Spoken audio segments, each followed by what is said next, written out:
Philipp Gmür, Sie präsentieren das Ergebnis 2019. Helvetia steigert den Gewinn um fast einen Viertel. Auf Spanisch würde man sagen, das ist ein Salto en las ganancias, also ein Gewinnsprung. Tatsächlich, wir haben ein sehr erfreuliches Resultat und wir sind sehr zufrieden. Allerdings ist es auch nicht alltäglich, dass man einen solchen Gewinnsprung realisieren kann. Und wir sind uns bewusst, dass auch zwei Faktoren dazu geführt haben, die wir nicht beeinflussen können. Nun, wenn Sie Spanisch sprechen, dann kann ich mir vorstellen, worauf Sie hinaus wollen. Ja, über Spanisch, über Spanien und das Resultat im Detail sprechen wir gleich. Philipp Gmür, Sie sprechen beim Gewinn von Faktoren, die Sie nicht beeinflussen können. Was meinen Sie konkret? Es sind insbesondere zwei Faktoren, die ich damit ansprechen möchte. Der erste betrifft das Kapitalanlageergebnis. Wir haben profitiert von sehr guten Aktienmärkten im letzten Jahr. Und der zweite Faktor betrifft den Einmaleffekt im Zuge eines neuen Steuerregimes in der Schweiz. Allerdings, und das ist wichtig zu betonen, haben wir weiterhin auch sehr solide versicherungstechnische Resultate erwirtschaftet. Ja, und wenn man ja die Zahlen ganz genau anschaut, dann fällt auch auf, wie stark Helvetia gewachsen ist. Plus 5,6%, verglichen zum Vorjahr plus 3,9%.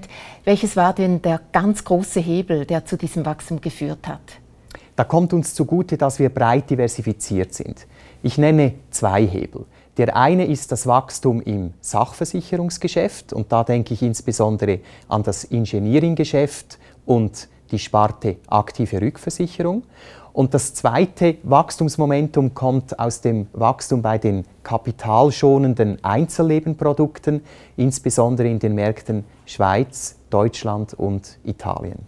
Ja, und für 2020 ist wohl mit einem weiteren Wachstum zu rechnen, denn Helvetia hat ja Anfang Jahr den Versicherer in Spanien, Caser, übernommen. Was steckt eigentlich ganz genau hinter diesem Schritt? Für Helvetia bedeutet diese Akquisition einen großen Meilenstein in ihrer Entwicklung, in ihrer Unternehmensgeschichte. Es hilft uns, das Europageschäft als zweites starkes Standbein weiter zu etablieren. Aber Sie sprechen vom Europageschäft. Weshalb genau Spanien? Wir sind seit Jahrzehnten im spanischen Markt tätig. Wir glauben an die spanische Volkswirtschaft und auch an die attraktiven Zukunftsaussichten in diesem Markt. Und weshalb genau Caser?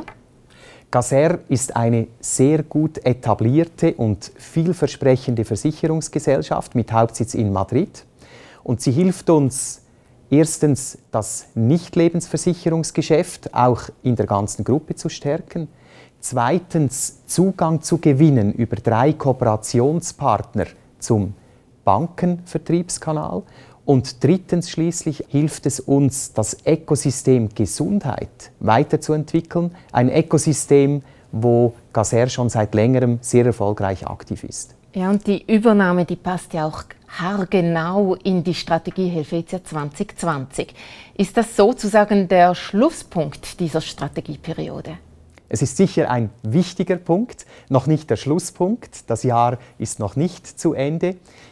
Wir sind sehr gut unterwegs, die strategischen Ziele, die wir uns gesetzt haben, vor 5 Jahren auch tatsächlich zu erreichen.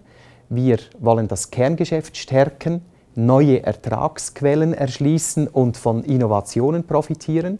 Und da sind wir gut unterwegs, vor allem auch dank dem enormen Einsatz unserer Mitarbeiterinnen und Mitarbeiter. Dafür möchte ich jetzt schon herzlich danken. Ja, und bald beginnt ja die neue Strategieperiode 2021 bis 2025. Haben Sie denn schon eine klare Vorstellung, wie Helvetia im Jahre 2025 aussehen wird? Ja, die haben wir. Unser Markenversprechen lautet einfach, klar, Helvetia. Und das soll auch Richtschnur sein für die nächste Strategieperiode. Aber mehr dazu verraten wir dann im Herbst. Und darauf freuen wir uns jetzt schon. Vielen Dank, Philipp Gmür. Simple, clear, Helvetia.